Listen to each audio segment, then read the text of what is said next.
Finally ಬೆಟ್ಟಕ್ಕೆ ನೀರು ಬಿಟ್ಟಿದ್ದೀನಿ ನೋಡಿ, ತುಂಬಿ ಹರಿತಿದೆ, ನೀಟಾಗಿ ಕಾಣ್ತಿದೆ. ಮೊನ್ನೆ ಕ್ಲೀನ್ ಮಾಡಿರೋದಕ್ಕೆ ಒಂದು ತೊಟ್ಟಿ ತುಂಬಿದೆ, ಇನ್ನೊಂದು ತುಂಬಬೇಕಾಗಿದೆ. ಹಂಗೆ ದೇವಸ್ಥಾನ ಹತ್ರ ಅಲ್ಲಿ ಹಿಂದ್ಗಡೆನೂ ಒಂದು ಡ್ಯಾಮ್ ಥರ ಕಟ್ತೀನಿ, ಅದು ನೆಕ್ಸ್ಟ್ ವೀಡಿಯೋದಲ್ಲಿ ತೋರಿಸ್ತೀನಿ. ಅಲ್ಲಿ ನೀರು ಹೋಗ್ತಿದೆ, ತುಂಬ ಖುಷಿ ಅನಿಸ್ತಿದೆ. ಫೈನಲ್ ಆಗಿ ತುಂಬ ವರ್ಷ ಆಯಿತು, ಹೆಚ್ಚು ಕಮ್ಮಿ ಒಂದು 10 ವರ್ಷ ಆಯ್ತು ಅನಿಸುತ್ತೆ ಇಲ್ಲಿಗೆ ನೀರು ಬಂದು. ಸಣ್ಣ ಪುಟ್ಟ ಪ್ರಾಣಿ ಪಕ್ಷಿಗಳು ಹಂಗೆ ಕುಡಿಬೋದು. ಇಲ್ಲಿ ಹಸುಗಳು ಅವು ಇವು ಕುರಿಗಳು ಎಲ್ಲ ಬರ್ತಾ ಇರ್ತವೆ, ಅದಕ್ಕೂ ಯೂಸ್ ಆಗುತ್ತೆ. ಹಾಗೆ ಇಲ್ಲಿ ದೇವಸ್ಥಾನದ ಹತ್ರ ವರ್ಷಕ್ಕೊಂದ್ಸತಿ ಪೂಜೆ ನಡೀತಾ ಇರುತ್ತೆ. ಆ ಟೈಮಲ್ಲಿ ಈ ನೀರು ಯೂಸ್ ಮಾಡಿಕೊಂಡ್ರೆ ಒಂಥರ ನನ್ನ ಹೆಸರು ಹೇಳ್ಕೊತಾರೆ, ಅದು ನನಗೆ ತುಂಬ ಸಂತೋಷ ವಿಚಾರ ಅಂದ್ಕೊಳ್ಳಿ.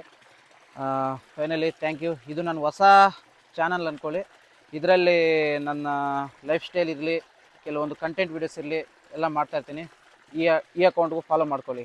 ಹಂಗೆ ನನ್ನ ಯೂಟ್ಯೂಬ್ ಚಾನಲ್ಲಿ ನಿನ್ನ ಪ್ರತಾಪ್ ಬ್ರೋ ಬಂದಿದ್ರಲ್ಲ, ಅವ್ರ ಜೊತೆ ಮಾತಾಡಿರೋದಿರಲಿ, ಅವ್ರ ಜೊತೆ ಸ್ವಲ್ಪ ಚಿಕನ್ ಮಾಡ್ಕೊಂಡು ತಿಂದಿದ್ದೀವಿ. ಹಂಗೆ ನಮ್ಮ ಜಿಮ್ಮಲ್ಲಿ ವರ್ಕೌಟ್ ಮಾಡ್ಕೊಂಡಿದ್ದೀವಿ, ನಮ್ಮ ಪರಿಸರದ ಬಗ್ಗೆ ಎಲ್ಲ ಒಂದು ಲಾಂಗ್ ವೀಡಿಯೋ ಮಾಡಿದ್ದೀನಿ.